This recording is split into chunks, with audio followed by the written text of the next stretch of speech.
നമസ്കാരം. Sunday special real reaction വീഡിയോയിലേക്ക് സ്വാഗതം. ഇതൊക്കെ എന്ത് റിയൽ റിയാക്ഷൻ? ജനുവരി 22-ാം തീയതി കഴിഞ്ഞുള്ള സൺഡേ ഞാൻ റിയൽ റിയാക്ഷനുമായിട്ട് വരുമ്പോഴത്തേന് നിങ്ങൾ ഞെട്ടും. അത്രയധികം സാധനം എൻ്റെ കയ്യിലുണ്ടായിരിക്കും. അയോധ്യ രാമക്ഷേത്രത്തിൻ്റെ പ്രാൺ പ്രതിഷ്ഠാ ചടങ്ങാണ് 22-ാം തീയതി. 22-ാം തീയതി പ്രാൺ പ്രതിഷ്ഠാ ചടങ്ങ് നടക്കുന്നു.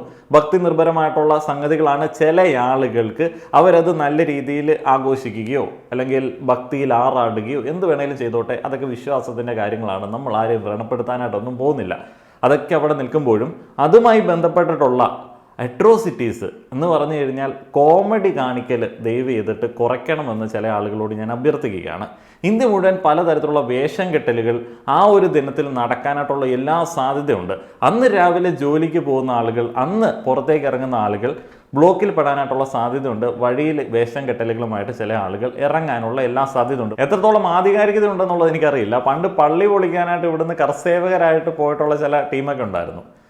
അങ്ങനെയുള്ളവന്മാർ പള്ളി പൊളിച്ച് അവിടുന്ന് കട്ട കൊണ്ടിരിക്കുകയോ ആ ഒരു കട്ടയും അവന്മാരെയും കൂടെ വെച്ചിട്ട് കട്ടപ്പുറത്ത് വെച്ചിട്ട് ആരാധിക്കുകയൊക്കെ ചെയ്ത ഒരു ചരിത്രം കേരളത്തിനുണ്ട് എന്നൊക്കെ ചില ആളുകൾ പറഞ്ഞിട്ടുണ്ട്.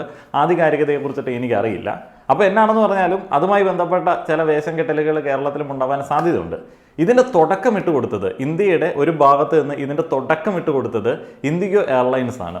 അവരുടെ വേഷം കെട്ടലൊന്ന് കാണേണ്ടതായിരുന്നു. ലോകത്തിൻ്റെ മുൻപിലേക്ക് നമ്മളെ നിർത്തി അപമാനിക്കുന്ന തരത്തിലേക്ക് ഇമാതിരി വിറ്റുകൾ ഇട്ട് കൊടുക്കാതിരിക്കാൻ പറ്റുമെന്നുണ്ടെങ്കിൽ നല്ലത്. എന്നാലും അതൊക്കെ ചെയ്യാനായിട്ടുള്ള സ്വാതന്ത്ര്യമുണ്ട്. മതത്തിന് വലിയ സ്വാധീനമുണ്ട്. നിങ്ങൾ എന്തെങ്കിലുമൊക്കെ ചെയ്യുക.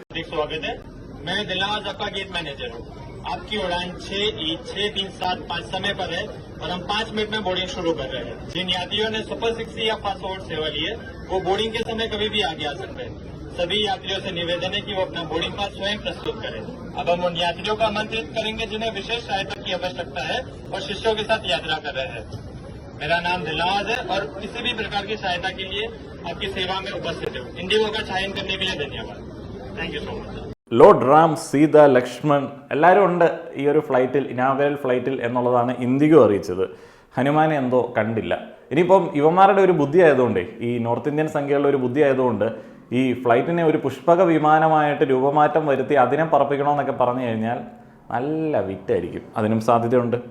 മിക്കവാറും ആ ഒരു ഗ്രാഫിക്സ് ഒക്കെ പ്രതീക്ഷിക്കാവുന്നതാണ്. ഇന്ത്യ എന്നാൽ ഇതൊക്കെയാണ്, ഇതൊന്നും മാറ്റരുതേ, ഇതൊക്കെയാണ് ഞങ്ങൾക്ക് ഫൺ എന്ന് മാലോകരെ കൊണ്ട് പറയിപ്പിക്കുന്ന തരത്തിലേക്കുള്ള മറ്റൊരു റീല്.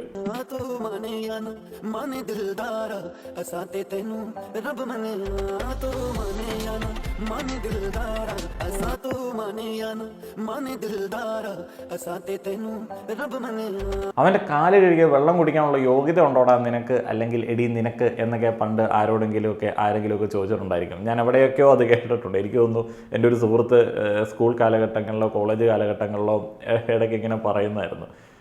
അതാണ് ഈ സംഭവം. ഈ നോർത്ത് ഇന്ത്യയിലൊക്കെ ഭർത്താവിൻ്റെ കാല് കഴുകി ആ വെള്ളം കുടിക്കണ ചില ആൾക്കാരുണ്ട് എന്നൊക്കെ ഉള്ളത് പണ്ടെവിടെയോ കേട്ടിരുന്നു. നമ്മളിനി ഇതിനെക്കുറിച്ചിട്ടൊക്കെ വിമർശിക്കുന്ന സമയത്ത് സംഖ്യകൾ പ്രതിരോധമായിട്ട് വരാൻ സാധ്യതയുണ്ട്. കാല് കഴുകി കുടിക്കുമ്പോൾ അതിൻ്റെ ഡെഡ് സെൽസ് എല്ലാം വെള്ളത്തിൽ വീഴുമ്പോൾ ആ വെള്ളം കുടിക്കുന്ന ആളുകൾക്കുണ്ടാവുന്ന ഉണർവിനെ കുറിച്ചിട്ട് നിങ്ങൾക്കറിയാവോ? നമ്മളുടെ ശരീരത്തിൽ നിന്ന് വഹിക്കുന്ന കോസ്മിക് കിരണങ്ങൾ ഇവിടെയുള്ള എല്ലാ ആളുകളുടെ എനർജിയുമായിട്ട് ഇൻട്രാക്ട് ചെയ്ത് പൊട്ടിത്തെറിച്ച് പ്രപഞ്ചത്തിൽ വലിയ മാറ്റങ്ങളൊക്കെ ഉണ്ടാവുമെന്നുള്ള എക്സ്പ്ലനേഷൻ ആയിരിക്കും ഈ കാല് കഴുകി കുടിക്കുന്ന ആ ഒരു കേസിലൊക്കെ പറയാൻ വേണ്ടി പോകുന്നത്. അതെന്തൊക്കെയാണെങ്കിലും കുഴിനകമില്ലാത്ത ഭർത്താക്കന്മാർ നോർത്ത് ഇന്ത്യൻ ഇതുപോലുള്ള കൂട്ടുകാരികൾക്ക് കിട്ടട്ടെ എന്ന് ആശംസിക്കുകയാണ്. അവസ്ഥ ഒന്ന് ആലോചിക്കണേ. നോർത്ത് ഇന്ത്യയിൽ പെണ്ണുങ്ങൾ ചെക്കന്മാരുടെ കാല് കഴുകി ആ വെള്ളം വരെ കുടിക്കുന്ന അവസ്ഥയുണ്ടെന്നുണ്ടെങ്കിൽ കേരളത്തിൽ അതൊന്നും നടക്കത്തില്ല. അതുകൊണ്ട് തന്നെ കേരളത്തിൽ കുറേയധികം ആളുകൾ, ആൺകുട്ടികൾ അസ്വസ്ഥരാണ്. ഞാനൊന്നും അതിനകത്തില്ല കേട്ടോ. നമ്മളൊക്കെ പ്രിവിലേജിൻ്റെ കൊടുമുടിയിൽ നിൽക്കുന്ന ആളുകളാണല്ലോ. എനിക്കതുകൊണ്ട് ഇവിടെ ഉള്ള ഒരു വലിയ കൂട്ടം ആണുങ്ങളുടെ കഷ്ടപ്പാടുകളൊന്നും മനസ്സിലാവത്തില്ല. എങ്ങനെ മനസ്സിലാവാനായിട്ടാണ്? എനിക്ക് കഷ്ടപ്പാടില്ല. പുരുഷനാണ് എന്ന് പറഞ്ഞിട്ട് ഈ ഒരു പ്രപഞ്ചത്തിൽ അങ്ങ് അഭിരമിക്കുകയാണ്, നമ്മളങ്ങോട്ട് ആഘോഷിക്കുകയാണ്. സത്യം പറഞ്ഞു കഴിഞ്ഞാൽ എൻ്റെയൊക്കെ ഒരു ചിന്ത അങ്ങനെയാണ് കേട്ടോ. പുരുഷനെന്ന് പറയുന്ന എന്തൊക്കെ പ്രിവിലേജുകൾ ഉപയോഗിക്കുന്നു എന്ന് ഞാൻ പലപ്പോഴും ആലോചിക്കാറുണ്ട്. നല്ല രീതിയിൽ അത് ഉപയോഗിക്കാറുണ്ട്. ഇനിയിപ്പോൾ ഉപയോഗിക്കേണ്ടതെന്ന് വെച്ചാലും വെറുതെ അങ്ങോട്ട് തരല്ലേ, നമ്മുടെ സമൂഹം അങ്ങോട്ട് തരല്ലേ. ഒരാണ് എന്തൊക്കെ സൗകര്യങ്ങളാണ് കൊണ്ട് ചെയ്തു കൊടുക്കുന്നത്. എനിക്ക് ജാതിയില്ല, മതമില്ല, നിറമില്ല, അല്ലെങ്കിൽ അങ്ങനെയുള്ള ഒരു ചിന്താഗതി ഇല്ല എന്ന് പറഞ്ഞില്ലേലും നമ്മുടെ സമൂഹം നമ്മളെ നോക്കിയിട്ട് നമുക്ക് വേണ്ടതും വേണ്ടാത്തതുമായിട്ടുള്ള പ്രിവിലേജുകൾ തരികയും തരാതിരിക്കുകയൊക്കെ ചെയ്തോളും. അത് അവർ ചെയ്തോളും. നമ്മളിതിനെക്കുറിച്ചിട്ട് പറയേണ്ട ആവശ്യമൊന്നുമില്ല. അപ്പോൾ അങ്ങനെയുള്ള ചില വേദികളിൽ പല മുൻഗണനകളും ഞാൻ ആവശ്യപ്പെടാതെ തന്നെ എനിക്ക് കിട്ടാറുണ്ട്. അതാണ് ഈ പ്രിവിലേജുകളുടെ ഒരു സംഗതി എന്ന് പറയുന്നത്. എന്നെ കണ്ടു കഴിഞ്ഞാൽ ചില ആളുകൾ പറയും പഠിപ്പ് ലുക്കുണ്ട്. അറ്റപ്പറ്റ മാർക്കിലാണ് ഞാൻ ജയിച്ചു പോയത്. പഠിപ്പ് ലുക്കുള്ളതുകൊണ്ട് എനിക്ക് ചില പ്രിവിലേജുകൾ കിട്ടാറുണ്ട്. ഇത് പറയാനായിട്ട് മടിയൊന്നുമില്ല. ഇതങ്ങനെയാണ്, അങ്ങനെ ഉണ്ട്. പക്ഷേ ഇതിൻ്റെ ദൂഷ്യവശങ്ങളുണ്ട്. അമ്മയ്ക്ക് ചികിത്സാ സഹായവുമായി ബന്ധപ്പെട്ട എന്തോ പേപ്പർ വർക്കിന് വേണ്ടി വില്ലേജ് ഓഫീസിൽ ചെന്ന സമയത്ത് എന്ത് ചെയ്തിട്ടും അന്നത്തെ വില്ലേജ് ഓഫീസറായിട്ടുള്ള ഒരു ആളുണ്ടായിരുന്നു, ആൾക്കങ്ങോട്ട് പറ്റുന്നില്ല. ആളങ്ങോട്ട് എന്തോ അനർഹമായിട്ടുള്ള സാധനം നമ്മൾ വാങ്ങുന്നത് പോലെയുള്ള ഒരു രീതിയിലേക്ക് നമ്മളിങ്ങനെ നോക്കിക്കൊണ്ടിരിക്കുകയാണ്. എന്നിട്ട് എന്താണ് ജോലി, എന്താണ് പഠിക്കണം, അന്ന് ജോലിയൊന്നുമില്ല, പഠിച്ച് ലോൺ അടയ്ക്കാനൊക്കെ ആയിട്ട് കഷ്ടപ്പെടുന്ന ഒരു സ്ഥിതിവിശേഷമാണ്. അപ്പോൾ അതങ്ങോട്ട് വല്ലാതെ അങ്ങോട്ട് ബുദ്ധിമുട്ട്. പക്ഷെ നമ്മുടെ പൈസ ഇല്ല, ദരിദ്രരേഖയ്ക്ക് താഴെയാണ് നമ്മുടെ കാർഡ്, നമ്മുടെ വരുമാനം വളരെ ലോ ആണ്. അപ്പോൾ അങ്ങനെയുള്ളൊരു സിറ്റുവേഷൻ ഇത് മൊത്തത്തിലുണ്ട്. അതാണ് ഞാൻ പറഞ്ഞത്, നമ്മൾ എന്തൊക്കെ പറഞ്ഞാലും നമ്മൾക്കിങ്ങനെ അർഹിക്കുന്നതും അർഹിക്കാത്തതുമായിട്ടുള്ള പ്രിവിലേജുകൾ നമ്മുടെ സൊസൈറ്റി തന്നുകൊണ്ടിരിക്കും. ഇനി ആദ്യമുള്ള ഒരു ആൺകുട്ടിയുടെ റീല് പ്ലേ ചെയ്യാം. പുരുഷന്മാരെല്ലാവരും ജനിക്കുമ്പോഴേ എന്തോ പ്രിവിലേജ് ആയിട്ടാണ് ജനിക്കുന്നത് എന്ന് ആർക്കും വേണ്ടാത്ത കുറേ ഫെമിനിസ്റ്റുകൾ പറഞ്ഞിട്ട്. ഞാൻ ഈ കഴിഞ്ഞ ദിവസം മലക്കറി വാങ്ങിച്ചിട്ട് വീട്ടിലേക്ക് വരുന്ന വഴിക്ക് നമ്മുടെ ഈ കരമന റോഡിൽ മറ്റൊരു പ്രിവിലേജ്ഡ് ആയിട്ടുള്ള പുരുഷനെ കാണാനിടയുണ്ടായി. അയാൾ നട്ടുച്ച വെയിലത്ത് ഇത്രയും വലിയ ചൂടത്ത് ഒരു കുട പോലും ഇല്ലാതെ അയാളുടെ ഒരു വണ്ടിയിൽ ഇങ്ങനെ ഓറഞ്ച് വിൽക്കുകയായിരുന്നു. ഞാൻ ഓറഞ്ച് വാങ്ങിക്കണമായിരുന്നു വണ്ടി എത്തിയത്. ഞാൻ പോയി ഓറഞ്ച് വാങ്ങിച്ചു. അയാളുടെ അടുത്ത് അയാളുടെ പ്രിവിലേജിനെ കുറിച്ച് ചോദിച്ചപ്പം പറയാണ് അയാൾക്ക് ഈ തൂക്കിയാണ് ഈ ഓറഞ്ച് കൊടുക്കുന്നത്, മറ്റൊരാളുടെ കയ്യിൽ നിന്ന് വാങ്ങിച്ചിട്ട് കൊണ്ടുവന്ന് വിൽക്കുന്നതാണ്. അപ്പം ഈ വെയിലാണെങ്കിലും മഴയാണെങ്കിലും ഇത് വിറ്റിട്ട് വൈകുന്നേരം അതിൻ്റെ കണക്ക് കൊടുക്കുമ്പോഴത്തേക്ക് ഗൂഗിൾ പേ ഉണ്ടത് ഡയറക്റ്റ്ലി ആ ആളുടെ കയ്യിലാണ് ഗൂഗിൾ പേ പോകുന്നത്. ഇപ്പോൾ ക്യാഷ് ആയിട്ടുള്ളതെല്ലാം അയാളുടെ കൈ കൊണ്ട് ഏൽപ്പിച്ചിട്ട് അതിൽ നിന്നും ഒരു വിഹിതമാണ് ഈ പ്രിവിലേജ്ഡ് മാനിന് കിട്ടുന്നത്. രാവിലെ മുതൽ വൈകുന്നേരം വരെ കഷ്ടപ്പെട്ടിട്ടാണ് അവർക്ക് അവരുടെ വീട്ടിലേക്ക് എന്തെങ്കിലും വാങ്ങാനുള്ള കാശ് ഉണ്ടാക്കാൻ പറ്റുന്നത്. ഇതൊക്കെ ഒരാളുടെ പ്രിവിലേജാണ് ഇതൊക്കെ. ഇത്രയും ചൂടത്ത് നമുക്ക് വണ്ടി പോലും മര്യാദയ്ക്ക് ഓടിക്കാൻ പറ്റത്തില്ല. സ്കിന്നിൻ്റെ ഏതെങ്കിലും ഒരു ഭാഗം വെയിലത്ത് കണ്ടുപോയാൽ അപ്പം പൊള്ളും അല്ലേ, എങ്ങനെയെങ്കിലും വീടെത്തിയാൽ മതി, എങ്ങനെയെങ്കിലും ഒന്ന് കുളിച്ചാൽ മതി എന്ന് തോന്നലാണ്. അപ്പം നമ്മളെ പോലെ മറ്റ് പ്രിവിലേജ്ഡ് മെൻ സഹിച്ച് അല്ലേ, ഇത്രയും വെയിലത്ത് സഹിച്ച് ഒരു കുട പോലുമില്ലാതെ ആ റോഡിൽ നിന്ന് ആരെങ്കിലും വന്ന് എൻ്റെ കയ്യിൽ നിന്ന് ഈ സാധനങ്ങൾ വാങ്ങിച്ചുകൊണ്ട് പോണേ എന്നും പ്രാർത്ഥിച്ച് അവരുടെ ജീവിതം അവരുടെ എൻസിനെ മീറ്റ് ചെയ്യാൻ ശ്രമിക്കുന്നു. പ്രിവിലേജ് എന്തുട്ട് എക്സാമ്പിൾ ആടോ, അതിനകത്ത് മെയിൽ പ്രിവിലേജുമായി ബന്ധപ്പെട്ട ഒരു സംഗതിയില്ല. അദ്ദേഹത്തിൻ്റെ ചോയ്സ് ആണത്. അദ്ദേഹത്തിൻ്റെ ചോയ്സ് എന്ന് പറയുന്നത്, അദ്ദേഹത്തിന് പണ്ട് ഇവിടെ ഫ്രീ എഡ്യൂക്കേഷൻ ആണല്ലോ, ഫ്രീ എഡ്യൂക്കേഷൻ ഉപയോഗിച്ചിട്ട് പഠിക്കായിരുന്നു. പക്ഷേ അദ്ദേഹത്തിന് പഠിക്കാൻ ചിലപ്പോൾ പറ്റിയിട്ടുണ്ടാവില്ല. എന്തുകൊണ്ട് പറ്റിയിട്ടുണ്ടാവില്ല? അദ്ദേഹത്തിൻ്റെ കുടുംബത്തിൻ്റെ ഭാരം അദ്ദേഹത്തിന് എടുക്കേണ്ടി വന്നു. കാരണം എന്തുകൊണ്ടാണ്? അദ്ദേഹത്തിൻ്റെ അച്ഛനും അദ്ദേഹത്തെ പോലെ തന്നെ ഉള്ള ഒരു രീതിയിൽ ജീവിക്കുന്ന ഒരു വ്യക്തിയായിരുന്നു. ഇത് തലമുറകളായിട്ട് കൈമാറി വരുന്ന ദാരിദ്ര്യ അവസ്ഥയുടെ പ്രതിഫലനമാണ്. അതേപോലെ അദ്ദേഹത്തിൻ്റെ ഈ ഒരു വിദ്യാഭ്യാസ യോഗ്യത കൊണ്ടും ഈ ഒരു തൊഴിൽ ബാക്ക്ഗ്രൗണ്ട് കൊണ്ടും അദ്ദേഹത്തിൻ്റെ കൂടെ ഒരു കുടുംബം നടത്താനായിട്ട് വന്ന ഒരാൾക്കും തൊഴിലുണ്ടാവില്ല, ജോലി സ്ഥിരത ഉണ്ടാവില്ല. അപ്പോൾ അതിൻ്റെ ഭാഗമായിട്ട് അവർക്കുണ്ടാവുന്ന കുട്ടികൾ, അവരുടെ വിദ്യാഭ്യാസ ചെലവ് ബോത്ത് എൻഡ്സ് മീറ്റ് ചെയ്യാനായിട്ട് അവർക്ക് പറ്റിയിട്ടുണ്ടാവില്ല. ഇത് സാമ്പത്തികമായിട്ട് ബന്ധപ്പെട്ട് കിടക്കുന്ന സംഗതിയാണ്. അപ്പോൾ ഇതിന് എന്താണ് ഒരു സൊല്യൂഷൻ? മുന്നേ തന്നെ വിദ്യാഭ്യാസം എന്ന് പറയുന്ന ഒരു കാര്യത്തിന് പ്രാമുഖ്യം കൊടുത്ത് എല്ലാ ആൾക്കാർക്കും പ്രോപ്പറായിട്ടുള്ള വിദ്യാഭ്യാസം കൊടുത്ത് ആൺപെൺ ഭേദമന്യേ എല്ലാ ആൾക്കാർക്കും കൊടുക്കുകയാണെന്നുണ്ടെങ്കിൽ എല്ലാവർക്കും ഈ സാമ്പത്തികപരമായിട്ടുള്ള പ്രിവിലേജുകൾ ഉപയോഗിക്കായിരുന്നു. ഈ മലക്കറി വിൽക്കുന്ന ചേട്ടൻ ഒരു മുതലാളിയുണ്ട്, അദ്ദേഹം ഒരു മെയിലാണ്, അദ്ദേഹത്തിന് പൈസ കിട്ടുന്നുണ്ട്, അദ്ദേഹത്തിൻ്റെ കീഴിൽ ധാരാളം ആളുകൾ ഇതുപോലെ വിൽക്കാനായിട്ട് ഇരിപ്പുണ്ടായിരിക്കും. അദ്ദേഹത്തിന് എന്തുകൊണ്ടാണ് അങ്ങനെ അവിടെ ഇരുന്നിട്ട് ആ ഒരു പ്രിവിലേജുകൾ ഉപയോഗിക്കാൻ പറ്റുന്നത്? അദ്ദേഹത്തിൻ്റെ കുടുംബമോ അല്ലെങ്കിൽ അദ്ദേഹമോ ഏതെങ്കിലും തരത്തിൽ സാമ്പത്തികമായിട്ടുള്ള ഒരു ഉന്നതിയിലേക്ക് വന്നിട്ടുണ്ടാവും. ഇത് സാമ്പത്തിക അന്തരമാണ്. ഇതിനകത്ത് ഈ മെയിൽ പ്രിവിലേജ് സംഗതിയൊന്നുമില്ല. ഞാൻ പലപ്പോഴും മലക്കറി വാങ്ങാനായിട്ട് പോകുന്ന സമയത്ത് ട്രാഫിക് ബ്ലോക്കിൽ നിൽക്കുന്ന സമയത്ത്, സിഗ്നലിൽ നിൽക്കുന്ന സമയത്ത് കൊടും വെയിലാണ്, കൊടും വെയിൽ. നിങ്ങൾക്കറിയാലോ, ഒരു 4 വരി പാതയിൽ ഒരു സിഗ്നൽ എന്ന് പറയുന്നതിനകത്ത് എന്തോ ഒരു ഏരിയ വെയിലത്തുണ്ടായിരിക്കും എന്നുള്ളത്. അല്ലെങ്കിൽ നമ്മുടെ പട്ടം സിഗ്നൽ തന്നെ ആലോചിക്കാം. അപ്പോൾ ഈ ഒരു സിഗ്നലിലേക്ക് പലപ്പോഴും ഈ വെള്ളം ചീറ്റിച്ചുകൊണ്ട്, വണ്ടിയുടെ ഗ്ലാസ്സിലേക്ക് വെള്ളം ചീറ്റിച്ചുകൊണ്ട് അത് കഴുകി തരാമെന്ന് പറഞ്ഞ് ചില ആളുകൾ വരാറുണ്ട്. നോർത്ത് ഇന്ത്യൻ സഹോദരിമാർ വരാറുണ്ട്. ഞാനൊരു മനുഷ്യത്വം ഇല്ലാത്തവനായതുകൊണ്ടും ഞാൻ അങ്ങനെ ആർക്കും വലിയ നന്മയൊന്നും ചെയ്യാത്തവനായതുകൊണ്ട് ഞാൻ നല്ല വഴക്ക് പറയും. ഞാൻ പറയും, അങ്ങനെ വെള്ളം ഒഴിക്കണ്ട, നിങ്ങൾക്ക് 5 or 10 വേണമെന്നുണ്ടെങ്കിൽ ഞാൻ തരാം. ഗ്ലാസ്സിൽ ഇങ്ങനെ വെള്ളം ഒഴിച്ച് മൊത്തത്തിൽ അതിനിങ്ങനെ കുഴച്ച് വെക്കുന്നത് എനിക്ക് താല്പര്യം ഉണ്ടാവില്ല. കാരണം അതിങ്ങനെ വെള്ളം ഒഴിച്ച് കഴിഞ്ഞാൽ 2 സൈഡിലേക്ക് ഇങ്ങനെ ചെളിയൊക്കെ അടുങ്ങി അതാകെ മൊത്തത്തിൽ വൃത്തിയുണ്ടാവും. അവരങ്ങനെ വെള്ളം ചീറ്റിച്ച് വരുന്ന സമയത്ത് അവരുടെ ഒക്കത്തൊരു കുട്ടി ഉണ്ടാവും, കൊടും വെയിലും ഉണ്ടാവും. അപ്പോൾ അവിടെ എന്തുകൊണ്ട് പ്രിവിലേജിനെ കുറിച്ചിട്ട് താൻ ചിന്തിക്കുന്നില്ല? ഒക്കത്തൊരു കുട്ടിയുണ്ടല്ലോ, അത് വലിയൊരു പ്രിവിലേജ് ആണല്ലോ. ചുമ്മാ അനാവശ്യമായിട്ടുള്ള ദാരിദ്ര്യം കഷ്ടപ്പാടും പറഞ്ഞിട്ട് ഇരവാദം മുഴക്കുന്നത്. ഞാൻ പറയുന്നത് എന്താണെന്ന് വെച്ച് കഴിഞ്ഞാൽ, അങ്ങനെ മലക്കറികൾ വിൽക്കാനായിട്ടോ കുടുംബത്തേക്ക് പൈസ കൊടുക്കാനായിട്ടോ താല്പര്യമില്ലാത്ത, കഷ്ടപ്പെടാൻ താല്പര്യമില്ലാത്ത ആളുകൾ ദയവ് ചെയ്ത്, ആൺകുട്ടികൾ ദയവ് ചെയ്ത് നിങ്ങൾ വിവാഹം കഴിക്കരുത്. വിവാഹം കഴിക്കുക എന്ന് പറയുന്നത് എല്ലാവർക്കും പറ്റിയൊരു പരിപാടിയല്ല. പ്രേമിക്കുക എന്ന് പറയുന്നത് എല്ലാ ആണുങ്ങൾക്കും പറ്റിയൊരു പരിപാടിയല്ല. വിവാഹം കഴിക്കുന്ന സമയത്ത് കുറേയധികം കാര്യങ്ങൾ നിങ്ങൾ പേടിക്കേണ്ടതുണ്ട്. ചിലപ്പോൾ പീഡന പരാതികൾ നിങ്ങൾക്കെതിരെ കൊടുക്കാൻ സാധ്യതയുണ്ട്. ഗാർഹിക പീഡന പരാതികൾ. ഇനിയിപ്പോൾ ഡിവോഴ്സ് കേസ് വല്ലതും ആയിട്ടുണ്ടെന്നുണ്ടെങ്കിൽ ജീവനാംശം ചോദിക്കാൻ സാധ്യതയുണ്ട്. നിങ്ങളുടെ സ്വത്തിൻ്റെ ചില ഭാഗങ്ങളൊക്കെ അവർ ആവശ്യപ്പെടാൻ സാധ്യതയുണ്ട്. വിവാഹം റിസ്ക്കാണ്. ഞാൻ പറയുന്നത് ഇപ്പോൾ ഇതുപോലെ റീലൊക്കെ ചെയ്ത് ഇങ്ങനെ ഇരിക്കുന്ന ആൾക്കാർ ദയവ് ചെയ്തിട്ട് വിവാഹം കഴിക്കരുത്. നിങ്ങളുടെ കമൻറ്റ് ബോക്സിൽ വരുന്ന ആളുകളോട് നിങ്ങൾ പറയുക വിവാഹം കഴിക്കരുത്. വിവാഹം നിങ്ങളെപ്പോലുള്ള ആളുകൾക്ക് പറ്റിയ പരിപാടിയല്ല. എന്തൊക്കെ കേസുകൾ വരാനുള്ള സാധ്യത ഉണ്ടെന്നറിയോ? ഇനിയിപ്പോൾ പ്രേമിക്കാമെന്ന് വിചാരിച്ചു കഴിഞ്ഞാലോ പ്രേമിക്കരുത് ഒരിക്കലും. പ്രേമിച്ചു കഴിഞ്ഞാൽ തേക്കാൻ സാധ്യതയുണ്ട്. നിങ്ങൾ ആത്മാർത്ഥതയൊക്കെയുള്ള ചെറുപ്പക്കാരാണ്, ഏക പതി ഏക പത്നി വ്രതമൊക്കെ ആയിട്ടിരിക്കുന്ന ആൾക്കാരായിരിക്കും. അപ്പോൾ അങ്ങനെയൊക്കെ പോകുമ്പോഴത്തേന് അവർക്ക് ഇഷ്ടപ്പെട്ടില്ല എന്നുണ്ടെങ്കിൽ അവർ ബ്രേക്കപ്പ് ചെയ്യാൻ സാധ്യതയുണ്ട്. അപ്പോൾ നിങ്ങൾക്ക് ചിലപ്പോൾ സൂയിസൈഡ് ചെയ്യേണ്ടി വരും. അതേപോലെ തന്നെ നിങ്ങൾക്ക് അവരെ ആക്രമിക്കേണ്ടി വരും. അത് പിന്നെ വലിയ കേസാവും. നിങ്ങളുടെ ആത്മാർത്ഥതയ്ക്ക് ഒരു വിലയില്ല എന്നുള്ളൊരു സിറ്റുവേഷനിലേക്ക് വരും. അതുകൊണ്ട് പ്രേമം എന്ന് പറയുന്ന പരിപാടിയും ചെയ്യാതിരിക്കുന്നതാണ് നല്ലത്. സേഫ് അല്ല. ഇനിയിപ്പോൾ ലിവിങ് ടുഗദർ നോക്കിക്കഴിഞ്ഞാലോ ഒട്ടും സേഫ് അല്ല. റേപ്പ് ആരോപണമൊക്കെ നടത്തിക്കഴിഞ്ഞാൽ എന്ത് ചെയ്യും? തീരും. അതുകൊണ്ട് ഞാൻ പറയണത് സ്ത്രീകളുമായിട്ടുള്ള ഒരു പരിപാടിയും ഒരു ബന്ധത്തിനും പോകാതിരിക്കുക. ഇപ്പം ഇപ്പം ഏതെങ്കിലും സെക്സ് വർക്കറുടെ അടുത്ത് പോയാലോ എന്ന് വിചാരിച്ചാലും എനിക്ക് തോന്നുന്നില്ല സേഫാണെന്നുള്ളത്.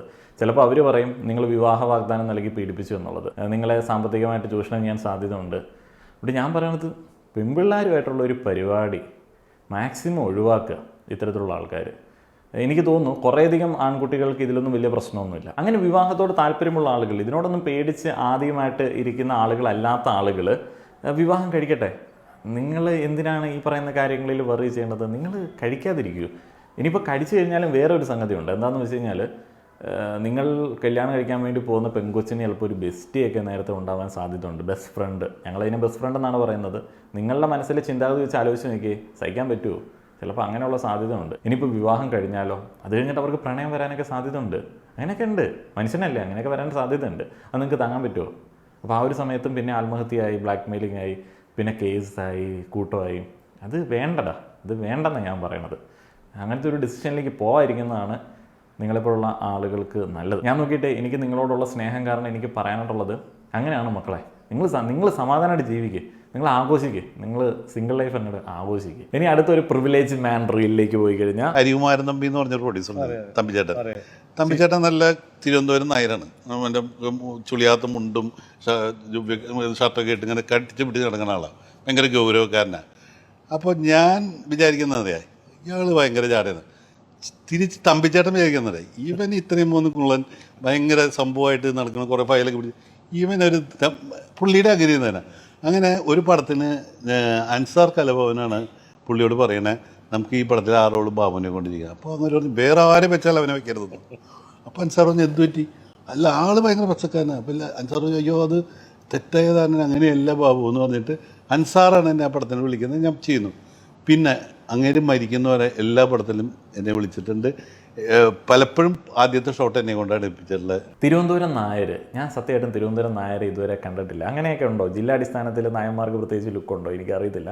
കേരളം എന്ന് പറയുന്ന ചെറിയൊരു സംസ്ഥാനത്ത് ജില്ലാടിസ്ഥാനത്തിൽ ജാതി വേർതിരിവിൽ ഔട്ട്ലുക്ക് വ്യത്യാസം എന്നൊക്കെ പറയണത് റിച്ച് ഇൻ കൾച്ചർ എന്നുള്ളതാണ് എനിക്ക് പറയാനായിട്ട് തോന്നുന്നത്. പാലക്കാടൻ നായർ പട്ടർ എന്നൊക്കെ പറഞ്ഞിട്ടുള്ള ചില കോമഡികൾ പണ്ടൊക്കെ ഉണ്ടായിരുന്നു. ഞാനൊക്കെ എൻ്റെ കോളേജ് കാലഘട്ടങ്ങളിലൊക്കെ അങ്ങനെയുള്ള വിവരം ബോധമൊന്നും ഇല്ലല്ലോ.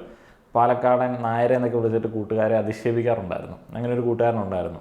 ഞങ്ങൾ സ്വകാര്യ ഇടങ്ങളിൽ അങ്ങനെയുള്ള അധിക്ഷേപങ്ങളൊക്കെ നടക്കാറുണ്ടായിരുന്നു. തിരിച്ചും കിട്ടും. കളിയാക്കലുകളെ കുറിച്ച് പറയുന്ന സമയത്ത് നമ്മൾ ചിന്തിക്കേണ്ട കാര്യമുണ്ട്. ഈ മുന്തിയ ജാതി എന്ന ആൾക്കാർ വിചാരിക്കുന്ന ജാതിയിൽപ്പെട്ട ഒരാളെ ആ പേര് വിളിച്ച് കളിയാക്കി കഴിഞ്ഞാൽ കുഴപ്പമൊന്നുമില്ല. നമ്മൾ സിനിമകളിലൊക്കെ കണ്ടിട്ടില്ലേ, രഞ്ജിത്ത് സിനിമകളിലൊക്കെ കണ്ടിട്ടില്ലേ, നായർ മേനോനെ മേനോനെ നായരെ എന്നൊക്കെ വിളിക്കുന്നത്. ഒരു നസ്രാണി ഒരു നായരെ തല്ലിയായിട്ട് ഞാൻ വിചാരിക്കുന്നില്ല എന്നൊക്കെയുള്ള ഡയലോഗുകളൊക്കെ ഉണ്ടല്ലോ. അപ്പം അത് അങ്ങനത്തെ ഒരു സംഭവം. അതാണ് കഴിഞ്ഞ ദിവസം കൃഷ്ണകുമാറിനും മക്കൾക്കൊക്കെ പറ്റിയത്. അവർക്കത് മനസ്സിലായില്ല. അവരുടെ പ്രിവിലേജ് സർക്കിളിൽ അത് വലിയ കോമഡിയാണ്. എന്നാൽ അത് അനുഭവിച്ചിട്ടുള്ള അങ്ങനെയുള്ള ഓർമ്മകളില്ലാത്ത ആളുകൾക്ക്, ദുരനുഭവങ്ങളുള്ള ആളുകൾക്ക് അത് കോമഡിയല്ല. അത് തന്നെയാണ് ഈ ജാതിയുടെ ഇതിനകത്തും. ഇപ്പോഴത്തെ പിള്ളേരൊക്കെ പഠിച്ചു തീരുന്നതിന് മുമ്പേ UK-ലോട്ടും അമേരിക്കയിലോട്ടൊക്കെ പോവാ. ഇവിടുത്തെ എന്നിട്ട് അപ്പം പോലത്തെ ശമ്പളം കൊണ്ട് എന്താവാനാ? അതിനിടയ്ക്ക് സിസ്റ്ററിന് ഒരു ചാരിറ്റിയും. ചേട്ടൻ പറഞ്ഞ ശരിയാ. എനിക്ക് കിട്ടുന്നത് എണ്ണി ചുട്ടപ്പം പോലത്തെ ശമ്പളമാ. പിന്നെ എന്നെ കൊണ്ട് പറ്റുന്ന സഹായം മറ്റുള്ളവർക്ക് ചെയ്യുന്നത് അത് ഞാൻ അവരോട് ചെയ്യുന്ന ചാരിറ്റി അല്ല, എന്നോട് തന്നെ ചെയ്യുന്ന ചാരിറ്റിയാ. എന്റെ സന്തോഷത്തിന് വേണ്ടി, സമാധാനത്തിന് വേണ്ടി. ദേ ആ കിടക്കുന്ന കുഞ്ഞിനെ കണ്ടോ? അതുപോലെ ഒരുപാട് കുഞ്ഞുങ്ങൾ ഇവിടെ വരാറുണ്ട്. കുറെ വർഷങ്ങൾക്ക് മുമ്പ് എന്റെ അമ്മയുടെ കൂടെ ഞാൻ ഇവിടെ വന്നിട്ടുണ്ട്. ഇവിടെ കിടന്ന എന്റെ അമ്മ മരിച്ചത്. അന്ന് ഞാൻ ആരും ഇല്ലാത്തവളായി. അന്ന് എനിക്ക് ഒരു നേരത്തെ ആഹാരം മേടിച്ചെന്നത് ഇവിടെ ഉണ്ടായിരുന്ന ഒരു സിസ്റ്ററാ, ഒരു സാറാമ്മ സിസ്റ്റർ. അവർക്ക് കിട്ടിയിരുന്ന തുച്ഛമായ ശമ്പളം കൊണ്ട് അവർ ഒരുപാട് കുട്ടികളെ സഹായിക്കുന്നതും കണ്ടിട്ടുണ്ട്. ഈ നേഴ്സുമാരെ മാലാകമാരെന്നൊക്കെ വിളിക്കുന്ന ചേട്ടൻ കേട്ടിട്ടില്ലേ? അവര് ശരിക്കും ഒരു മാലാകയായിരുന്നു. എന്നെ പോലെയുള്ള ഒരുപാട് കുട്ടികൾക്ക്. അത്രയ്ക്കൊന്നും ആവാൻ പറ്റിയില്ലെങ്കിലും എന്നെ കൊണ്ട് കഴിയുന്നതൊക്കെ ഞാൻ ചെയ്യുന്നുണ്ട്. ആ കുഞ്ഞിന് ഒരു നേരത്തെ മരുന്ന് മേടിച്ചു കൊടുക്കുമ്പോൾ ഞാൻ അനുഭവിക്കുന്ന ഒരു സുഖമുണ്ട്. അത് കാനഡയിലും യൂറോപ്പിലൊന്നും പോയാൽ എനിക്ക് കിട്ടത്തില്ല. ഞാൻ പഠിച്ചതും ജോലി വാങ്ങിച്ചതും ഒക്കെ എന്റെ നാട്ടിൽ ജോലി ചെയ്യാനാണ്. എല്ലാവരും അങ്ങ് വിദേശത്ത് പോയാൽ നമ്മുടെ നാട്ടിലും ആരെങ്കിലും ഒക്കെ വേണ്ടേ? ആ കുട്ടിയുടെ അഭിനയം ഗംഭീരമാണ്. അതാണ് ഞാൻ സത്യം പറഞ്ഞു കഴിഞ്ഞാൽ ആ ഒരു റീല് ഇതിലേക്ക് ആഡ് ചെയ്തത്. ഗംഭീര ഡയലോഗ് ഡെലിവറിയാണ്. ഭയങ്കര എക്സ്പ്രഷൻസ് ഒക്കെ മുഖത്ത് നല്ല രീതിയിൽ മിന്നി മറയുന്നുണ്ട്. നൈസ് ഒരു സ്ക്രിപ്റ്റും ഉണ്ട്. അവസാനം വന്നപ്പോൾ ഇച്ചിരി പ്രശ്നമുണ്ട് എന്നുള്ളതേ ഉള്ളൂ. സത്യം പറഞ്ഞു കഴിഞ്ഞാൽ ആ ഒരു വീഡിയോയുടെ ഒരു ഭംഗി കാരണം എടുത്താണ്. അതിനകത്തെ ആ ഒരു അഭിനയത്തിൻ്റെ കാര്യം ഞാൻ ആദ്യം പറഞ്ഞല്ലോ. അപ്പോൾ ഇതിൻ്റെ അവസാനം ഇങ്ങനെ കാനഡ യൂറോപ്പിലേക്കൊക്കെ പോകുന്ന ആളുകളെ കുറിച്ചിട്ടുള്ള ഒരു പരാമർശമുണ്ട്. അത് നമ്മുടെ ഈ കുട്ടികൾക്ക് വേണ്ടി നമ്മൾ ഏത് കാര്യം പ്രിപ്പയർ ചെയ്താലും നമ്മൾ വന്ന ആ ഒരു വഴികളിൽ നമ്മളെ കണ്ടീഷൻ ചെയ്ത ആ ഒരു ചിന്ത കാരണം ഇവർക്ക് വേണ്ടി നമ്മൾ ഏത് സ്ക്രിപ്റ്റ് എഴുതി കൊടുത്താലും എന്ത് പറഞ്ഞു കൊടുത്താലും അതിനകത്ത് എന്തെങ്കിലുമൊക്കെ വിവരക്കേടുകൾ നമ്മൾ എഴുതി വയ്ക്കും. ഇപ്പോൾ ഇതിനകത്ത് ആ കുട്ടി പറയുമ്പോഴത്തേന് അതിനകത്ത് ഒരു ടോണുണ്ട്. എന്താണ്? നമ്മളുടെ നാട്ടിലുള്ള ആളുകളെ ഉപേക്ഷിച്ചിട്ട് കാനഡയിലേക്ക് പോകുന്നു. അതൊരു ക്രൂരത എന്നുള്ള രീതിയിലേക്കാണ് പരാമർശിക്കുന്നത്. മനുഷ്യത്വം, മാനവികത, ഭൂമി, ഇങ്ങനെയൊക്കെയുള്ള വാക്കുകൾ ഞാനൊക്കെ സ്കൂളിൽ പഠിക്കുന്ന സമയത്ത് മലയാളം ക്ലാസ്സുകളിൽ സ്ഥിരമായിട്ട് കേൾക്കാറുണ്ടായിരുന്നു. ഇപ്പോഴും ഉണ്ടായിരിക്കും. അപ്പോൾ ഈ ഒരു വാക്കുകൾ ഇങ്ങനെ കേൾക്കുന്ന സമയത്ത് അതിൻ്റെ മീനിങ്ങിലേക്ക് പോകും. അതിപ്പോൾ ഓരോ ആളുകളുടെ ഓരോ ചിന്താഗതിയാണല്ലോ. എനിക്ക് മറ്റേ സയൻസ് കാര്യങ്ങളിലൊന്നും തീരെ വകതിരിവില്ലാത്തതുകൊണ്ട് ഞാൻ കുറച്ചും കൂടെ മറ്റേ കഥ, കവിത, കാൽപ്പനികമായിട്ടുള്ള രീതിയിലേക്കുള്ള ചിന്തകളാണ്. അപ്പോൾ ഈ മാനവികത, ഭൂമി, ഈ പറയുന്ന കാര്യങ്ങളൊക്കെ ചിന്തിക്കുന്ന സമയത്ത് ഞാൻ പലപ്പോഴും ഇങ്ങനെ ആലോചിക്കും, എന്തിനാണ് അതിർത്തികൾ? ആളുകൾ വിദേശത്തേക്ക് പോകുന്നത് എന്തിനാണ്? അവിടെയും മനുഷ്യരാണ്, ഇവിടെയും മനുഷ്യരാണ്. ഈ അതിർത്തികൾ ആർക്കാണ് വേണ്ടത്? തീവ്ര ചിന്താഗതിയുള്ള ആളുകൾക്കും അമിത ദേശീയത ഉള്ള ആളുകൾക്കുമാണ് ഈ അതിർത്തികൾ എന്ന് പറയുന്ന കാര്യത്തിലും കയ്യേറ്റം എന്ന് പറയുന്ന കാര്യത്തിലൊക്കെ വലിയ ആഭിമുഖ്യമുള്ള ആളുകൾ. അപ്പോൾ നമ്മൾ കണ്ടില്ലേ ഇസ്രായേൽ ഹമാസ് യുദ്ധം, അവരൊക്കെ രണ്ട് സൈഡിലും ഇങ്ങനെ പിടിച്ചടക്കാനായിട്ടുള്ളതും ഒക്കെ ഉള്ള ഒരു സംഭവമാണ്. അതിനകത്ത് മതമൊക്കെ ഉൾപ്പെട്ടിട്ടുണ്ട്. അത്ര ഭ്രാന്തന്മാരാണ്, അത്ര മതതീവ്രവാദികളുടെ സംഘങ്ങളാണ്. പക്ഷേ ലോകമേ തറവാട് എന്ന് പറയുന്ന കോൺസെപ്റ്റിൽ വിശ്വസിക്കുകയാണെന്നുണ്ടെങ്കിൽ എവിടെയാണോ നമുക്ക് ബെറ്റർ ലിവിങ് കണ്ടീഷൻ ലഭിക്കുന്നത് അവിടേക്ക് പോവുക, അവിടെയുള്ള മനുഷ്യന്മാർക്കിടയിൽ ജീവിക്കുക. അവരും മനുഷ്യരാണ്. ഇപ്പോൾ ഈ ദൈവങ്ങളെ കുറിച്ചിട്ട് ഘോര സംസാരിക്കുന്ന ആൾക്കാർ തന്നെയാണ് തീവ്രവാദികൾ, മതതീവ്രവാദികൾ. അപ്പോൾ ദൈവം മനുഷ്യനെ സൃഷ്ടിച്ചു എന്നുള്ളതാണ് അവർ പറയുന്നത്. എന്നാൽ ഇവർക്ക് എല്ലാത്തിനകത്തും അതിർത്തി വേണം. എല്ലാവരും മനുഷ്യരല്ലേ? ലോകത്തിൻ്റെ മറ്റു ഭാഗങ്ങളിലേക്ക് പോകുന്ന ആൾക്കാരും മനുഷ്യരെയാണ് ശുശ്രൂഷിക്കുന്നത്. പിന്നെ മറ്റൊരു സംഭവമുണ്ട്, അമിത ഗ്ലോറിഫിക്കേഷൻ. ടീച്ചറിന് ഭയങ്കര ഗ്ലോറിഫിക്കേഷൻ, നേഴ്സിന് ഭയങ്കര ഗ്ലോറിഫിക്കേഷൻ. എന്തിനാണ് അമിത ഗ്ലോറിഫിക്കേഷൻ? നിങ്ങൾ ഏത് ജോലിയാണോ ചെയ്യുന്നത് അതിൻ്റെ എത്തിക്സിനനുസരിച്ചിട്ട് അതിനകത്ത് പറഞ്ഞതുപോലെ ചെയ്യുകയാണെന്നുണ്ടെങ്കിൽ അത് മതി. അതിൽ കൂടുതൽ വലിയ ആതുര സേവനമോ അല്ലെങ്കിൽ വലിയ ഡെഡിക്കേഷനൊന്നും വേണ്ട. നിങ്ങൾക്ക് പറഞ്ഞിരിക്കുന്ന പണി നിങ്ങളുടെ എത്തിക്സ് അനുസരിച്ചിട്ട് നിങ്ങളുടെ എങ്ങനെയാണോ ചെയ്യേണ്ടത് അതേപോലെ ചെയ്യുക, അത്രമാത്രം മതി. ആർക്കും ഔദാര്യം വേണ്ട. ഈ നേഴ്സുമാർ, ഡോക്ടർമാർ ചില സമയത്ത് ഇങ്ങനെ പൊക്കിക്കൊണ്ടുപോകും, എന്നിട്ട് എടുത്ത് താഴേക്കിടും. ഞാൻ പലപ്പോഴും വീഡിയോ ചെയ്യുന്ന സമയത്ത് ചില ആളുകൾ വന്ന് പറയും, നിങ്ങളൊരു വലിയ സർവീസാണ് ചെയ്യുന്നത്, നിങ്ങൾ പലപ്പോഴും വാർത്തകൾ, വിശകലനങ്ങൾ ഇവിടെയുള്ള സമൂഹത്തിന് ഗുണകരമായിട്ടുള്ള രീതിയിൽ വസ്തുതാപരമായിട്ട് ഞങ്ങളിലേക്ക് എത്തിക്കാറുണ്ട്, നിങ്ങൾ ഫേക്ക് ആയിട്ടുള്ള കാര്യങ്ങൾ പറയാറില്ല. ഇതൊരു സർവീസ് എന്ന് നമുക്ക് തോന്നുന്നത് എന്തുകൊണ്ടാണ്? ഞാൻ ചെയ്യുന്ന ഒരു വലിയ കാര്യമാണ് എന്ന് നിങ്ങൾക്ക് തോന്നുന്നത് എന്തുകൊണ്ടാണ്? അതങ്ങനെ ചെയ്യുന്ന ആൾക്കാർ ഇവിടെ അധികം ഇല്ലാത്തതുകൊണ്ടല്ലേ. പക്ഷേ ഞാൻ എക്സ്ട്രാ ആയിട്ടൊന്നും ചെയ്യുന്നില്ല. ഞാൻ ഇവിടെ പണത്തിന് വേണ്ടി ചെയ്യുന്നു. പക്ഷേ ഞാൻ ചെയ്യുന്ന പണി എൻ്റെ പണി കറക്റ്റായിട്ട് ചെയ്യുന്നു. അല്ലാതെ എനിക്ക് വേറെ കമ്മിറ്റ്മെൻറ്റ് നിങ്ങളോട് ആരോടും ഇല്ല. ഞാൻ ചെയ്യുന്ന കാര്യത്തോട് മാത്രമാണ് എനിക്ക് കമ്മിറ്റ്മെൻറ്റ്. ഞാൻ ചെയ്യുന്ന ജോലിയോട് മാത്രമാണ് എനിക്ക് കമ്മിറ്റ്മെൻറ്റ്. അല്ലാതെ ഇവിടെയുള്ള ഒരു മനുഷ്യനോടും എനിക്ക് അങ്ങനെയുള്ള എക്സ്ട്രാ കമ്മിറ്റ്മെൻ്റ് ഒന്നുമില്ല. ഇത് ഇങ്ങനെ ചെയ്യാൻ പറ്റത്തുള്ളൂ. ഇതാണ് ഇതിൻ്റെ എത്തിക്സ്, ഇതാണ് ഇതിൻ്റെ രീതി. അതനുസരിച്ച് ഞാൻ ചെയ്യുമ്പോൾ ചില ആളുകൾക്ക് അത് സർവീസായിട്ട് തോന്നുന്നത് നമ്മൾ ഈ എല്ലാ കാര്യത്തെയും അമിതമായിട്ട് ഗ്ലോറിഫൈ ചെയ്യുന്ന മെൻറ്റാലിറ്റി ഉള്ളതുകൊണ്ടാണ്. ടീച്ചർ പഠിപ്പിച്ചതുകൊണ്ട് ഞാൻ നല്ല നിലയിലെത്തി, പഠിക്കാനുള്ള ചിന്ത അവൻ്റെ ഉള്ളതുകൊണ്ടും ടീച്ചർ ചെയ്യേണ്ട പണി ചെയ്തതുകൊണ്ടുമാണ് അവൻ ആ ഒരു നിലയിലെത്തിയത്. അതിൻ്റെ ക്രെഡിറ്റ് എടുക്കുന്നത് കൊടുക്കുന്നതൊക്കെ നമ്മുടെ നാട്ടിൽ പതിവായിട്ടുള്ള ഒരു രീതിയാണ്. ഇതിൻ്റെ കൂടെ വേറൊരു ചെറിയൊരു കവിത, കുട്ടികൾക്ക് പഠിക്കാനുള്ളൊരു കവിതയാണ്. അത് കഴിഞ്ഞ ദിവസം എൻ്റെ ഏറ്റവും അടുത്തൊരു സുഹൃത്ത് അയച്ചു തന്നാണ്. അമ്മ ഓടിയെത്തും നേരം എന്നെ ഓമനിക്കും അമ്മ, പാല് തരും പാവ തരും പീപ്പി തരും അമ്മ, ഉമ്മ വയ്ക്കും പാട്ടുപാടും എന്നും എൻ്റെ അമ്മ, പട്ടുറുമാൽ തുന്നിത്തരും പൊട്ടു തൊടിക്കും അമ്മ, കൊച്ചു കഥ ചൊല്ലിത്തരും നിശ്ചയം എന്നമ്മ, അച്ഛൻ എന്നെ തല്ലിടുമ്പോൾ ഓടിയെത്തും അമ്മ, അമ്മയാണ് ഈ പാരിടത്തിൽ എന്നും എൻ്റെ ദൈവം, അമ്മയെ മറക്കുമ്പോൾ ഞാൻ ജീവനുള്ള കാലം. ഈ കവിത നമ്മൾ കുട്ടികളിലേക്ക് കൊടുക്കുന്ന സമയത്ത് നമ്മൾ അത്ര ഒന്നും ചിന്തിക്കില്ല. അപ്പോൾ ഇതിനകത്ത് അമ്മ ചെയ്യേണ്ട ചില കാര്യങ്ങളെ കുറിച്ചിട്ട് പറയുന്നുണ്ട്. അമ്മ ചെയ്യേണ്ട ചില കാര്യങ്ങൾ: പാല് തരും പാവ തരും പീപ്പി തരും അമ്മ, ഉമ്മ വയ്ക്കും പാട്ട് പാടും എന്നും എൻ്റെ അമ്മ, പട്ടുറുമാൽ തുന്നിത്തരും പൊട്ടു തൊടിക്കും അമ്മ. ഇപ്പോഴത്തെ ഒരു കാലഘട്ടത്തിൽ മുന്നേ മറ്റേ പ്രിവിലേജ് മാൻ, പച്ചക്കറി വിൽക്കുന്ന പ്രിവിലേജ് മാൻ്റെ കാര്യമൊക്കെ പറഞ്ഞ പോലെ ആ ഒരു അവസ്ഥ വരാതിരിക്കാൻ വേണ്ടി വീട്ടിലെ എല്ലാ ആൾക്കാരും പണിക്ക് പോകുന്ന ചില സിറ്റുവേഷനൊക്കെ ഉണ്ട്. അപ്പോൾ എല്ലാ അമ്മമാർക്കും ഈ പട്ടുറുമാൽ തുന്നാനായിട്ടോ പൊട്ട് തൊടിയിക്കാനായിട്ടോ ഒന്നും ചിലപ്പോൾ പറ്റിയെന്ന് വരില്ല, ഷിഫ്റ്റൊക്കെ ആണല്ലോ. അപ്പോൾ അച്ഛനായിരിക്കും ഈ ഒരു കാര്യങ്ങൾ ചെയ്യുന്നത്. അപ്പോൾ അച്ഛൻ്റെ റോൾ ഇങ്ങനെയാണ്, അമ്മയുടെ റോൾ ഇങ്ങനെയാണ് എന്നൊക്കെ നമ്മളിങ്ങനെ പിള്ളേർക്ക് പറഞ്ഞു കൊടുക്കണം. ഇതിനൊപ്പം വായിക്കേണ്ടതാണ് അച്ഛൻ എന്നെ തല്ലിടുമ്പോൾ ഓടിയെത്തും അമ്മ. അച്ഛൻ എന്നെ തല്ലിടുമ്പോൾ ഓടിയെത്തും അമ്മ. അത് ഈ എഴുതിയ കവിയുടെ ഓർമ്മയിൽ നിന്ന് എടുത്ത ഒരു സംഗതി ആയിരിക്കാം. അത് പണ്ട് അങ്ങനെയായിരുന്നു. ഞാൻ കഴിഞ്ഞ ദിവസം ഒരു വീഡിയോയിൽ പറഞ്ഞതുപോലെ മറ്റേ പച്ചക്കറി വിൽക്കാനായിട്ടിരിക്കുന്ന പ്രിവിലേജ് മാൻ്റെ എക്സാമ്പിൾ വീണ്ടും പറയുകയാണെന്നുണ്ടെങ്കിൽ കഷ്ടപ്പെട്ട് വീട്ടിലേക്ക് വരുന്ന സമയത്ത് ആ ഒരു സ്ട്രെസ്സ് പലപ്പോഴും അച്ഛൻ ഒരു കാലത്തൊക്കെ വീട്ടിലേക്ക് ഇട്ട് കൊടുക്കാറുണ്ടായിരുന്നു. അപ്പോൾ വേറെ ആർക്കും പണിയില്ല, എല്ലാവരും വീട്ടിൽ ഇരിക്കുകയാണ്, അച്ഛൻ മടുത്ത് വരികയാണ്. അപ്പോൾ അച്ഛനൊരു ദേഷ്യം സ്വാഭാവികമായിട്ട് ഉണ്ടാകുന്നുണ്ട്. അത് അച്ഛൻ്റെ മുത്തച്ഛൻ അല്ലെങ്കിൽ അച്ഛൻ്റെ അച്ഛൻ അടക്കമുള്ള ആൾക്കാർ വീട്ടിൽ സ്ത്രീകളെ ജോലിക്ക് വിടാത്തത് കൊണ്ട് ഉണ്ടായ തലയിലേക്ക് വെച്ചു കൊടുത്ത ഒരു ഭാരമാണ്. അപ്പോൾ അങ്ങനെയാണ് അച്ഛൻ്റെ സ്ട്രെസ് വരുന്നത്. അത് ആ ഒരു ഓർമ്മയിൽ നിന്ന് എടുത്ത് ഇങ്ങടേക്ക് വെക്കുന്നതാണ്. എന്നാൽ ഇന്നത്തെ അച്ഛന്മാർ എല്ലാവരും അങ്ങനെയാണോ? അല്ല. അപ്പോൾ ഇതാണ് ഇതിനകത്തെ പ്രശ്നം. ഇത് നമ്മൾ പിള്ളേരിലേക്ക് അറിയാതെ കൊടുക്കുന്ന ഒരു സംഗതിയാണ്. എനിക്കറിയില്ല നിങ്ങൾക്കത് കണക്ട് ആയെന്നുള്ളത് അറിയില്ല, നിങ്ങളുടെ അഭിപ്രായങ്ങൾ പറയുക. ഇനി അടുത്ത റീലിലേക്ക് പോയി കഴിഞ്ഞാൽ ഒരു കാപാലിക കാരണം, ഒരു പെണ്ണ് കാരണം മാറേണ്ട സമൂഹത്തിൽ ഒരു പെണ്ണ് കാരണം ആത്മഹത്യ ചെയ്യുമ്പോൾ, 23-കാരൻ ആത്മഹത്യ ചെയ്യുമ്പോൾ പൊതുസമൂഹം അറിയേണ്ട ഒരു കാര്യമുണ്ട്. തുല്യനീതിയില്ല ഇവിടെ. അവളെ പഠിപ്പിച്ചവനാണ്, അവൻ ഐഫോൺ വാങ്ങിക്കൊടുത്തവനാണ്, അവളുടെ കാര്യങ്ങൾ നോക്കിയതെല്ലാം ഇവനാണ്. ഈ മണ്ടൻ ആത്മഹത്യ ചെയ്തിരിക്കുന്നു. ഒരു തരത്തിൽ പറഞ്ഞാൽ പാവം ഒരു മണ്ടനായി പോയി നമ്മുടെ വിധു അല്ലേ? പറയും എന്താണ് സംഭവിച്ചത്? 5 വർഷത്തിന് പുറമെ ഒരു സ്നേഹത്തിലായിരുന്നു. അങ്ങനെ അവള് ആദ്യം മുതൽ ആദ്യം ആ കുട്ടിയായിരുന്നു ഇവന്റെ പുറകെ നടന്ന് ഇഷ്ടത്തിലോട്ട് അവനെ വലിച്ചത്. ഇവൻ രണ്ടുപേരും കോളേജിൽ പഠിക്കുകയായിരുന്നു. ഇവനെന്ത് സ്പോർട്സിലായിരുന്നു? ബോൾ ബാഡ്മിന്റൺ നാഷണൽ താരമായിരുന്നു. അതോടെ ആർച്ചറി, അമേരിക്കൻ ഫുട്ബോൾ, അങ്ങനെ നാഷണൽ പ്ലെയർ. അവള് വാങ്ങിച്ച മുട്ടായി കാർ വരെ നിങ്ങൾക്ക് കണ്ടാൽ ആദ്യമായിട്ട് മേടിച്ചു കൊടുത്ത എലൈറ്റിന്റെ മിഠായി കവർ പിടിക്കണം. എലൈറ്റിന്റെ മിഠായി കവർ ഇതിനെന്താ? ഇതിനെക്കുറിച്ചിട്ട് ഞാൻ ഇന്നലെ ഒരു വീഡിയോ ചെയ്തിട്ടുണ്ട്. മഞ്ഞകളെല്ലാം കൂടെ എടുത്തിട്ട് ആ ഒരു ചെറുക്കനെ ഇരുത്തി അങ്ങോട്ട് അപമാനിക്കുകയാണ്. അവൻ്റെ മാനസികമായിട്ടുള്ള ഒരു അവസ്ഥയിൽ അവൻ അങ്ങനെ ഒരു ഡിസിഷൻ എടുത്തു.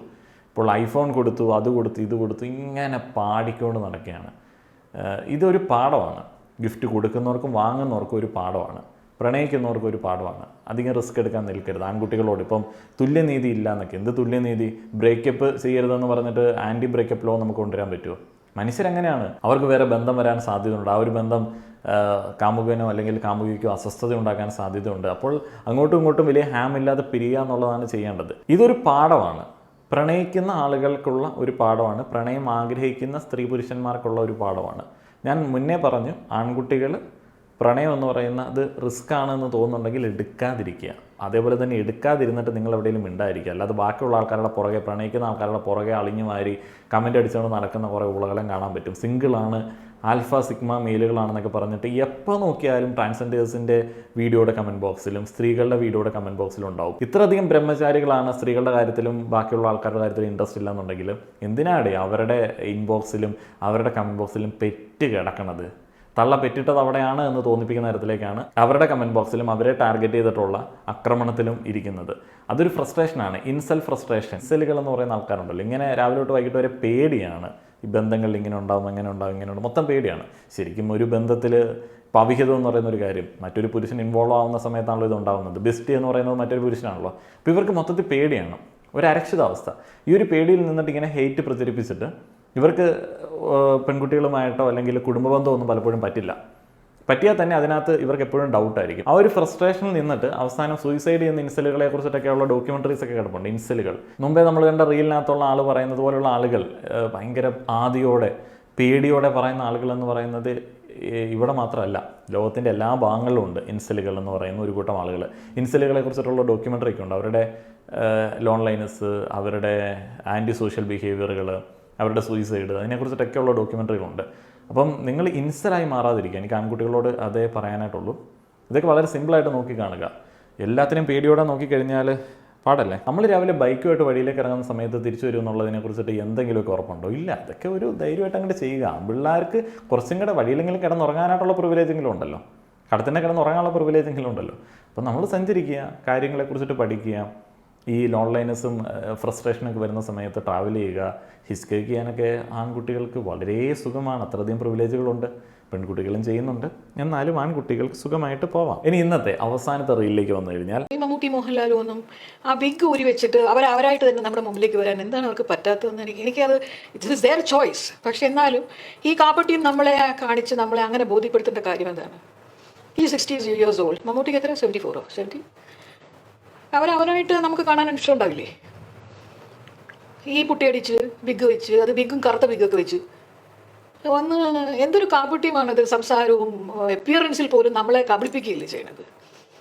അത് ഓവർ ഇയേഴ്സ് അല്ലേ, നമ്മൾ 20 വർഷം 40 വർഷം മുമ്പേ കണ്ടു തുടങ്ങി. അതുപോലെ തന്നെ നമ്മൾ എനിക്കത് ഡൈജസ്റ്റ് ചെയ്യുന്നില്ല. ഇവർക്കത് ഡൈജസ്റ്റ് ആവാത്താണ് പ്രശ്നം. എന്തിനാണ് ഈ വല്ലവരും ഒക്കെ ഇന്ന ലുക്കിൽ ഞങ്ങളുടെ മുൻപിലേക്ക് വരണം? അവരൊന്നും നമ്മളുടെ പൊതു സ്വത്തല്ല. സ്വകാര്യ അഹങ്കാരം, പൊതു സ്വത്ത്, പൊതു അഹങ്കാരം എന്നൊക്കെ പറഞ്ഞിട്ട് കലാകാരന്മാർ വിശേഷിപ്പിക്കാറുണ്ട്. അവരിങ്ങനെ വേണം നമ്മളെ അടുത്ത് വരാനായിട്ട്. എന്തൊരു മനുഷ്യത്വമില്ലായ്മയാണ്. അവരെങ്ങനെയും വരട്ടെ, അവർക്ക് ഇഷ്ടമുള്ളപോലെ വരട്ടെ. അവർ സിനിമ നടന്മാരൊക്കെയാണ്. അവർ ആ ഒരു ലുക്കിലാണ് അവരുടെ ജോലി ചെയ്യുന്നത്. അതേപോലെ തന്നെ അവരങ്ങനെ അത് മെയിൻറ്റെയിൻ ചെയ്യണം. അത് അവരുടെ ഒരു ചിന്തയായിരിക്കാം. അതിന് നമ്മളെന്തിനാണ് അവരങ്ങനെ വരണം ഇങ്ങനെ വരണം? കാപട്യമാണ്. എന്ത് കാപട്യം? ഒരു കാപട്യമില്ല. മമ്മൂട്ടി മോഹൻലാൽ വിഗ് വയ്ക്കുന്നത് കൊണ്ടോ മേക്കപ്പ് ഇടുന്നത് കൊണ്ടോ പറ്റിക്കലാവുന്നുണ്ടോ? ഇല്ല. ആൾമാറാട്ടമൊന്നുമില്ല. അവർ ചെറുപ്പക്കാരാണ് എന്ന് പറഞ്ഞിട്ട് നമ്മളുടെ ആരുടെയെങ്കിലുമൊക്കെ അടുത്തേക്ക് വിവാഹം ആലോചിക്കാനായിട്ടോ വല്ലതും വന്നിട്ടുണ്ടോ? അല്ലെങ്കിൽ ഏതെങ്കിലും ജോലിയിലേക്ക് പ്രായം തെറ്റിച്ച് പറഞ്ഞ് കയറാൻ ശ്രമിച്ചിട്ടുണ്ടോ? ഇല്ല. അവരുടെ പ്രായം എല്ലാ ആളുകൾക്കും അറിയാം.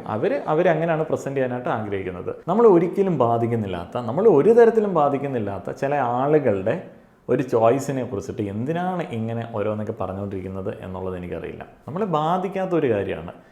ഈ ഒരു സ്ത്രീ അങ്ങനെയുള്ളൊരു സ്ത്രീയാണെന്ന് എനിക്ക് തോന്നുന്നു. മുൻപേ ഞാൻ ഇവരെ കുറിച്ചിട്ട് പണ്ടൊരു വീഡിയോ ചെയ്തിട്ടുണ്ട്. ഒരു IPS-കാരി വന്ന സമയത്ത് എന്തൊക്കെയോ പുലഭ്യം പറഞ്ഞുകൊണ്ടിരിക്കുന്ന ഒരു ഭയങ്കര ഇൻസൾട്ടിങ് ആയിട്ട് സംസാരിച്ചുകൊണ്ടിരിക്കുന്ന ഒരു അവസരത്തിൽ ഇവരെ കാണുകയുണ്ടായി. ഏതായാലും അവസാനത്തെ റീലിൽ ഇദ്ദേഹത്തെ കാണിച്ചുകൊണ്ട് ഞാൻ നിർത്തുകയാണ്. നന്ദി.